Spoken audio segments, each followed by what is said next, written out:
Kementerian Keuangan menyebut Sovereign Wealth Fund atau SWF atau lembaga pengelola investasi akan menarik modal dari asing. Modal asing itu bukan dicatat sebagai utang, tapi murni modal asing yang akan dicatat sebagai investasi. Dalam acara BRI Group Economic Forum 2021 yang mengusung tema Indonesia Economic Recovery, Opportunities in the Time of Pandemic, Wakil Menteri Keuangan Suhasil Nazara menekankan lembaga pengelola investasi atau LPI berbeda dengan lembaga pengelola investasi yang dibentuk oleh negara lain. Ia menjelaskan, LPI di Indonesia akan fokus pada aset nasional. Untuk menarik investor asing, pemerintah pun telah menanamkan modal awal 15 triliun rupiah pada tahun lalu dan akan diperbesar hingga 75 triliun rupiah pada tahun ini. Dana dari luar negeri masuk ke Indonesia bukan sebagai utang, namun sebagai equity. Nah, supaya dia bisa masuk sebagai equity, maka Indonesia menyediakan semacam pancingan. SWF Indonesia INA telah dilengkapi dengan modal awal 15 triliun rupiah. Ini akan kita perbesar, kalau yang 15 triliun rupiah itu telah dialokasikan melalui Peraturan Pemerintah Nomor 73 Tahun 2020, 15 triliun berbentuk cash dari APBN. Ini akan kita perbesar dengan yang sebagian nanti tambahannya adalah berbentuk aset dari BUMN. Akan kita taruh di dalam SWF juga, dan di dalam SWF ini akan dikerjasamakan dengan mitra investor strategis dari luar negeri yang membuat dana dari luar negeri masuk sebagai equity, bukan sebagai utang.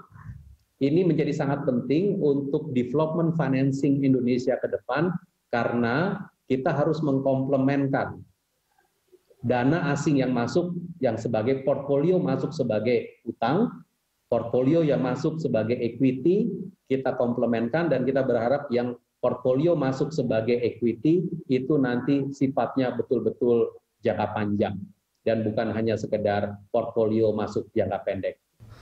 Sementara itu, Wakil Menteri Badan Usaha Milik Negara BUMN, Kartika Wiroatmojo, membeberkan target lembaga pengelola investasi, di mana LPI diharapkan bisa mengumpulkan 20 miliar dolar Amerika dalam jangka pendek. Sedangkan untuk jangka panjang, LPI diharapkan dapat mengumpulkan investasi hingga 200 miliar dolar Amerika.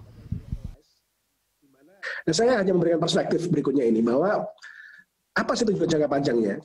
Nah, kami memberikan analogi pada fase reformasi ekonomi di tahun 2000 setelah krisis 98, itu waktu itu pemerintah mulai melakukan privatisasi BUMN. Tujuannya bukan hanya sekedar privatisasi, tapi adalah meningkatkan value. Ini yang penting, bahwa yang diinginkan bukan hanya sekedar menjual atau melakukan kerjasama, tapi meningkatkan value jangka panjang. Nah, kami memberi contoh 3 BUMN yang telah di IPO-kan dan telah berhasil. Sebagai contoh yang pertama adalah Telkom. Dulu di awal IPO market cap-nya 19 triliun. Saat ini mencapai market cap per kemarin sejumlah 330 triliun.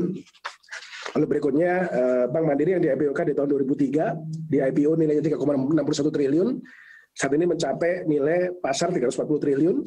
Dan terakhir yang paling signifikan yaitu Bank BRI yang di tahun 2003 di IPO-kan dengan nilai pasar hanya 11 triliun, sekarang bernilai 566 triliun.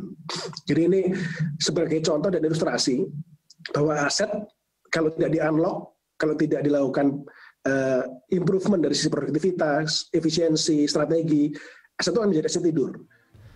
Wamen BUMN menjelaskan, dalam menarik minat investor tersebut akan melalui banyak pertimbangan. Di antaranya harus ada kecocokan aset yang mau dikembangkan oleh investor tersebut, di mana nantinya pihak BUMN akan berusaha menyatukan keinginan serta ketertarikan investor dengan aset yang dimiliki BUMN. Nadia Hutagalung, Berita 1.